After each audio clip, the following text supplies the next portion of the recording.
are witnessing now is no ordinary legislative inquiry. This exercise is a well-funded and coordinated political attack. The OBP's proposed 2025 budget partly due to unverified claims about beneficiaries and strategic partnerships. Ang pagtanggi ni Vice President Sara Duterte na sagutin ang mga tanong tungkol sa kanyang panukalang budget at ang questionable niyang paggastos sa mga nagdaang OBP budget na sinita ng Commission ng Audit ang mga dahilan kung bakit tayo narito ngayon. She expressly rejected any questions about the OBP budget even before those questions were put forward. Her claim of leaving it to the House to do what it thinks is right is just a palusot, a smokescreen, a cover because she does not want to provide proof for the numbers she stated in her PowerPoint presentation. The OBP socioeconomic programs are supposedly for implementation in the National Capital Region only. The OBP budget do not indicate any allocation or distribution for the provinces. Mahigit 3 weeks na po mula nung unang OBP budget hearing. Pero hanggang ngayon, hindi pa rin nagsusumiti si VPSara o sino man sa Office of the Vice President ng solidong dokumento o detalye na magpapatunay sa mga sinasabi nila sa kanilang presentasyon. She expected us to take at face value the figures in her presentation when there is much reason for us here in Congress to doubt the veracity of the figures in the presentation. We have not seen any paper trail or electronic trail that would serve as evidence of beneficiaries and partnership agreements. Kung totoong may mga beneficiaries, imposibleng hindi mabalitaan na masino mang district congressman sa Metro Manila, lalo pa tinatayang 2 milyong beneficiaries ang nakinabang sa loob ng 2.5 taon at ang halaga ng pondo ay halos 4 billion pesos para sa 2022, 2023 at 2024.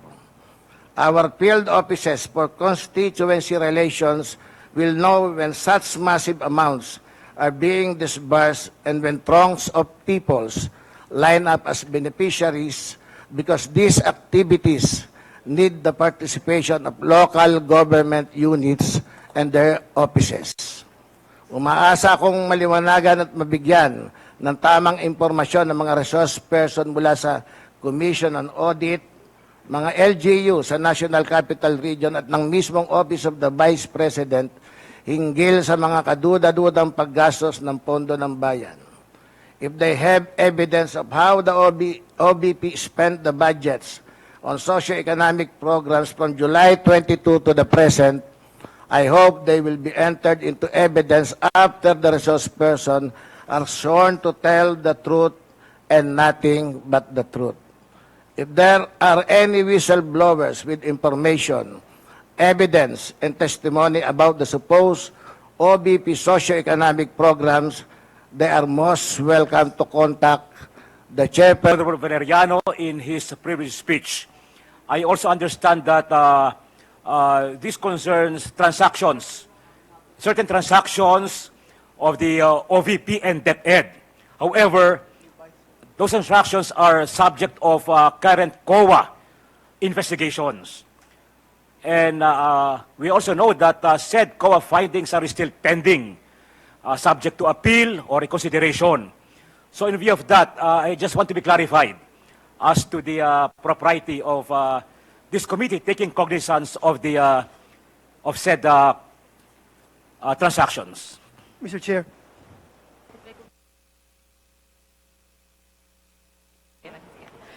Thank you, Your Honor. To all the resource persons invited, kindly stand up and raise your right hand, please. Representatives and resource persons from the Office of the Vice President, COA, and DBM po. Thank you, ma'am.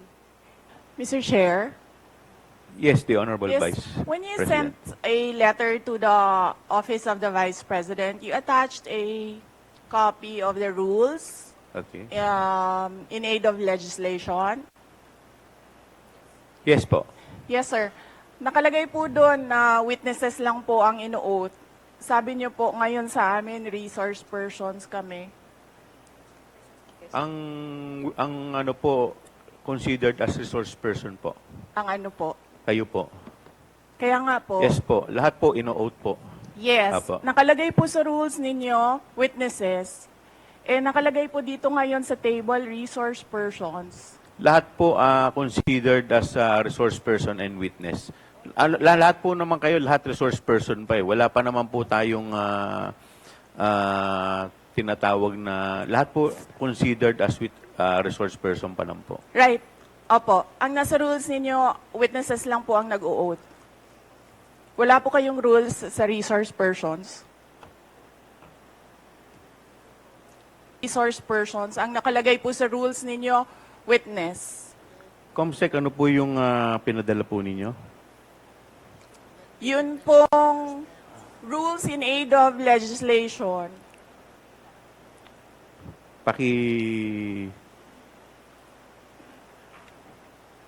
Mr. Chair, point of order. What is the point of order of the Honorable Congressman Because this issue about Macapagal? witness, resource person, etc., etc. Ma'am, pakilakas lang po, hindi po marinig. Persons and accused has been taken up in previous legislative inquiries in aid of legislation. I want to quote a December 8, 2008 hearing in the Senate, where Senator Miriam Defensor Santiago had an opinion on a similar situation, but she quoted a Supreme Court ruling. So,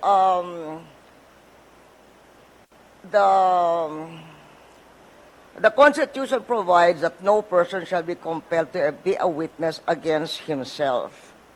The Supreme Court has repeatedly emphasized that there is a difference between a mere witness and the accused. And it can appear from statements and privileged speeches that there is that a person who is the subject matter of an adverse privileged speech is not a mere witness or a mere person of interest, meaning a suspect. She is in fact accused of what seems to be a criminal case for violation of certain criminal laws, including malversation of public funds. And there is a case quoted in 2007, Standard Chartered Bank versus the Committee on Banks, where the court repeated the rule that an accused occupies a different tier of protection from an ordinary witness. So, the court said, Supreme Court said, whereas an ordinary witness may be compelled to take the witness stand and claim the privilege at each question requiring an incriminating answer is shot at him, an accused may altogether refuse to take the witness stand and refuse to answer any or all questions.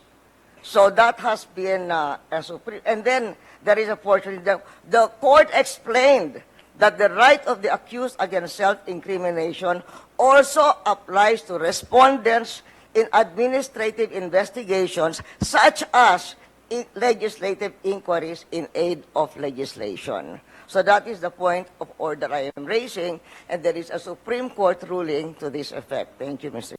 Madam Congresswoman Arroyo, may I know if, may I be clarified if the tenor of your point of inquiry is referring to the sub judice case or rule? Referring to the sub judice case, but it is saying that when a witness, in fact, is in reality the accused. Ma'am, pakilakas po ng konti. Medyo hindi ko po... What is saying is that if by the nature, for instance, of the privileged speech. If the witness is not a mere but the person being asked is not a mere witness or a mere person of interest, he is in fact the accused of what seems to be a case including malversation of public funds. And the court repeated the rule that an accused occupies a different tier of protection from an ordinary witness. So from given what Miriam Defensor Santiago said and the Supreme Court ruling that she's quoting, we cannot we cannot just trivialize. Kasi you're just a witness. You're a witness. Pareho na rin yung witness and source person. They are not the same. The Supreme Court says they are not the same.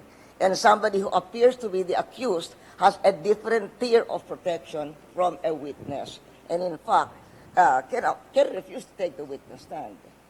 Congressman Flores, you're recognized. Mr. Chair, this is an inquiry in aid of legislation, and no one is technically accused of any wrongdoing here, Mr. Chair. Mr. Chair, look at the speech.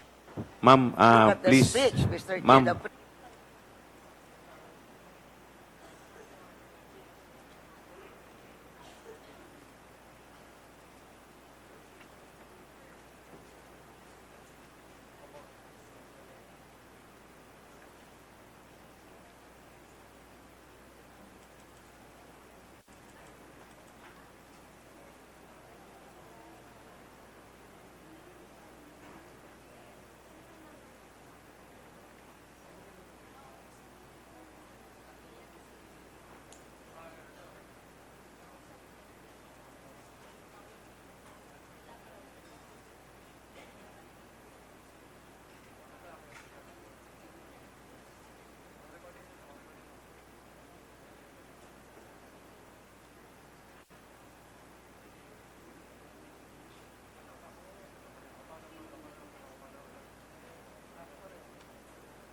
The oath taking, if the Vice President refused to take her oath, we will respect that.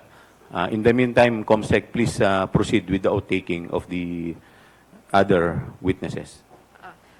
To all the other witnesses and or resource persons, please stand up and raise your right hand, inviting the DBM, the COA, and other staff from the Office of the Vice President, Your Honor. Okay. Please your right hand. Do you solemnly swear that the statements you will give before this committee shall be the truth, the whole truth, and nothing but the truth, so help you God? I do. The oath has been administered, Your Honor. Mga kababayan, ladies and gentlemen, Assalamualaikum, Warakmatullahi wa Barakatuh. Madayaw, mayong adlaw, kaninyong tanan. Magandang araw sa inyong lahat. The officials of the Office of the Vice President, as well as each and every one of our satellite office leads, were in receipt of a letter from the chairman of the Committee on Good Government and Public Accountability dated September 13, 2024, requesting our presence or that of our duly authorized representatives in today's initial deliberation with preliminary determination on privilege speech number 379. In view of the said letter, I am appearing before you today not only as the head of office, but more importantly as the duly authorized representative of all officials of the OVP. Simply because we have not done anything wrong. There is no misuse of funds. If there are audit findings, we shall gladly respond to them before the Commission on Audit. And if there are legitimate cases to be filed, then we shall gladly respond to them before the appropriate courts. In relation to this, may I just say that I take notice of the opening speeches and nasabi doon there is a determination of misfeasance, nonfeasance, and malfeasance. And those are cases that should properly be taken in the courts of law. What we are witnessing now is no ordinary legislative inquiry. This exercise is a well-funded and coordinated political attack. This much is evident from the very words of the privileged speech that prompted this inquiry. A speech that simply meant to say, do not vote for Sara on 2028.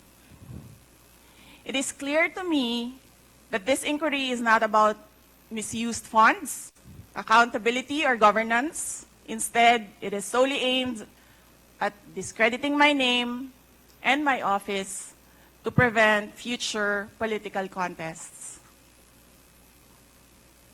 I have publicly stated my reasons as to why I've chosen not to defend the OVP's budget proposal for 2025. I have narrated the issues I encountered in previous years, which can easily be confirmed by looking at the NEP, the GAB, and the GAA for fiscal years 2023 and 2024. Further, I have even shared the drama that transpired last year regarding the confidential funds. Hence, just as we have done last year, we again leave the 2025 OVP budget to the pleasure of Congressman Martin Romualdez. I am not asking for any special treatment, nor am I asking you to uphold any tradition. There is no disrespect. All I am saying is that you have the complete freedom to do whatever you wish with the OVP budget. If you feel that all the documentary submissions are not enough, then by all means, huwag kayo magbigay ng budget. Sa totoo lang, hindi naman ang budget ang punteriya ninyo. Dahil napakadali naman magtanggal ng budget. What you are trying to do is make a case for impeachment. Hindi naman ako kakandidato sa nalalapit na eleksyon. Hindi ako namumulitika. Ang ginagawa ko lamang ay ang pagtupad sa aking oath of office at campaign platforms na trabaho, edukasyon, at mapayapang pamumuhay. Sinabi ko na noon at ilang beses ko nang inulit na hindi ako ang problema ng bayan na ito. Ang totoong problema ng bayan ay kagutuman, kahirapan, illegal na droga, kriminalidad, terorismo, hindi na sapat na healthcare, kalidad ng edukasyon, kawalan ng plano ng infrastruktura para sa disasters, at marami pang iba. So, you may try to destroy me, you can skin me alive, and throw my ashes to the wind. But let it be known, you will find me unbowed. I will continue to serve the Filipino people no matter the personal cost or political intrigue.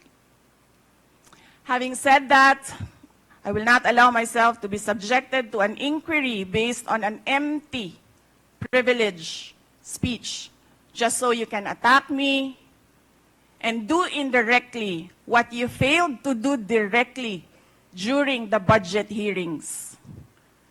I therefore request this committee to terminate this inquiry for its clear lack of any proposed legislation or substantive matter for discussion. Shukran.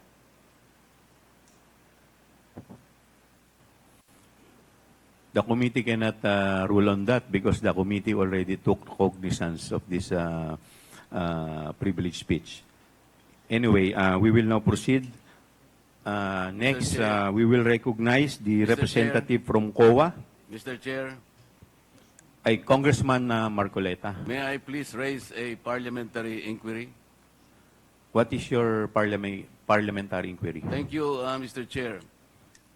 The rules of the committee says that this committee only acquires jurisdiction on matters of nonfeasance, misfeasance, malfeasance. And under Section 2, Mr. Chair of the rules, there should be a prior determination whether or not these malfeasance, nonfeasance, and misfeasance are directly or specifically relating to the persons charged of this. Has this committee made a prior determination of this? And if so, when did it happen? And where is the order specifying that the committee has just reached a prior determination? This is very important, Mr. Chair, because the rules also says that after determining or making a prior determination, this committee will set an order, and that is the only way that this committee acquire jurisdiction over the person's subject matter of this inquiry. And that particular order of prior determination will set out the parameters. If I can make a comparison, Mr. Chair, in regular court, it is called pre-trial order, where the parameters of the inquiry, the presentation of evidence or explanations or allegations are limited to that set of stipulation. So considering, Mr. Chair, and I assume that there is no prior determination, I do not think how we can start the meeting today because we are supposed to observe the rules. I am referring to Section 2 of the rules of this committee, Mr. Chair. Thank you. Thank you. To answer that, Congressman Marcoleta, we have already ruled on the preliminary determination